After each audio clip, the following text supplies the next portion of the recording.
We just found such chemistry, and so I've just learned that it's all about people and finding the right people to do it. You can create artistic magic in that way. I feel like it's such a fast and furious process, but that kind of is such a gift when you're an actor because you just have to go with your instincts, and we have an incredible creative team who is really supportive of that and shaping around this beautiful room of people just showing up and diving in head first. Hello, I'm Richard Ridge for Broadway World. Manhattan Concert Productions' Broadway Series returns to David Geffen Hall at Lincoln Center on Sunday evening, February 15th, with the beloved musical Jane Eyre by John Caird and Paul Gordon. It features a stellar Broadway cast led by Erika Henningsen and Ramin Karimloo, and is directed by Tony Yazbeck. And we dropped by the rehearsal room to bring you a sneak peek and meet the company. He flies to distant countries. I lose him just beyond a cloud. I yearn to be that swallow and go where I am not allowed. There's something about these sort of early aughts musicals. They're so gutsy and they're so earnest and they're so dramatic. It lets you do all of your favorite things.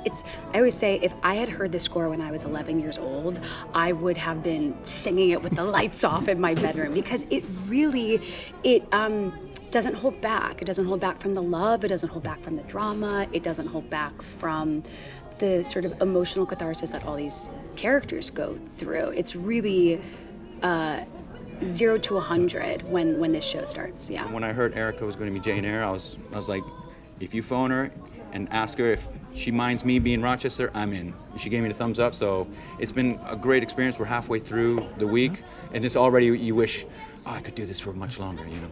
I actually was overhearing conversation with Erika and Manie earlier, just talking about the complexity of Jane, and I think we are creating this really beautiful way for the audience to kind of see that inner being of Jane, and I think it's just a really great way for the audience to take a step deeper into the characterization of everything. Living inside this beautiful musical written by John Caird and Paul Gordon.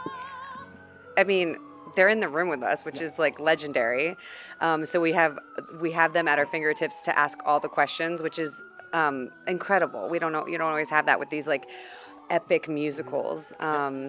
I mean, it's beautiful. It's a beautiful piece of theater. It's thrilling because, they're the source. So they have all the secrets, which is super helpful. Also in a fast process. They can just be like, it's this. What's it been like for the two of you to be back? Well, it's been really, really great because I get to argue with John again, and I haven't been able to do that for like a year. So that feels wonderful. And he's as wrong as he ever was about anything every day. I mean, Why would you say that? I see my maker. Death has come so fast. I will be restored to him. Freedom comes at last. I am very excited, mainly to be working with Ramin, Erika, and Tony. It's so amazing. Yeah. I love working with all of these people. They're so talented, and I love just learning from them with what they do. Caroline and I get to open the show with a song that was cut from the original Broadway production. So that's very, very fun to get to, do a new piece that a lot of the world hasn't heard yet. So we are Jane's consciousness in a way. We're there as her support system, as her inner thoughts, as her mirror. We're kind of serving a bunch of different purposes throughout the show. So it's very exciting. Sometimes we're an extension of her. Sometimes we are school kids. You'll just have to see. Yeah, we sort of get to illuminate the emotion of the work with our bodies, giving feeling to this score and the script that's so beautifully written, and then you get to embody how it would feel as it sits in their characters. So I knew the song Sirens because that was a big hit with the sort of musical theater era that I was a part of, especially in college. But beyond that, it has been a new discovery. Oh, let me sail away, get lost at sea where I won't hear her voice, where I am blind and free, but as sirens call the sailors, she calls to me. It's one of those, there's no bad song in it, and I think what they've done with the score is phenomenal. The orchestrations, and it's you know, it's a joy to sing. But because again, there's beautiful melodies, but the lyrics and storytelling go hand in hand. And as an artist, that becomes something that you really like to excavate and get into. Sirens call the sailors. She calls me now. It's just been wonderful to have this team do this show. I mean, Craig Arnold and Tony Yazbeck and the whole team are just so brilliant.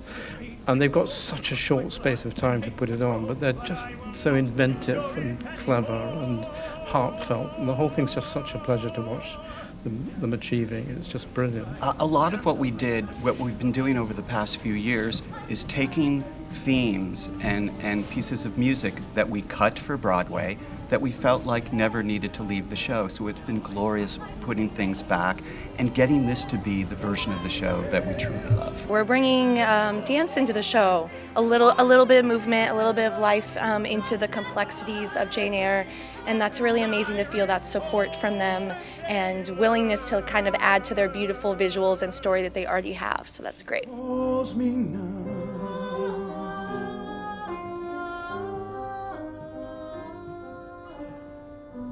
I think what feels so special about this is that there are so many people in New York City who remember seeing the original Jane Eyre, and every time that I mention them or doing the show, every time they say, "Oh my God, I love that score."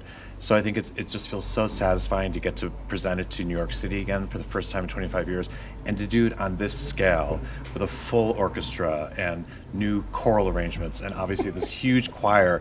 It's sort of Jane Eyre on steroids, I hope in the best of ways. And it's great to be a part of that. It really, to me, it's all about the education of the music that's being instilled in these young people and this choir that gets to come from all over the country. The sound that radiates out of Geffen Hall, it really is an event, unlike any other symphony concert that I've done as a performer. So to be able to put it all together, we've been prepping this for the last year. What are you expecting the most? Have they told you, like Ramin's done a few of these, Sunday night is going to be wild. It's beyond a Broadway rock concert. Okay, I didn't know that. The What am I audience- going to wear? Oh, you're going to figure that out too? What does a kitchen wench wear? What a question. I'll do some research. I've never experienced the choir. We have a choir of about 300 to 400 high school, college students. Some of them, it will be their first MCP as well.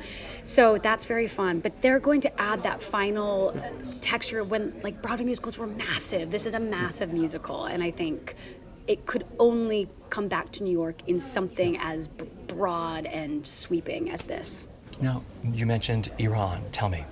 Well, as you know, it's I appreciate you asking, because it's something I'm finding somewhat hard being back here, and we see quite a humanitarian crisis happening in my hometown and my home country, and the lack of awareness about it, lack of support it feels. So I just want to send out all my love to people who are speaking up about it, and all my family and brothers and sisters back in my home country, and we pray for change.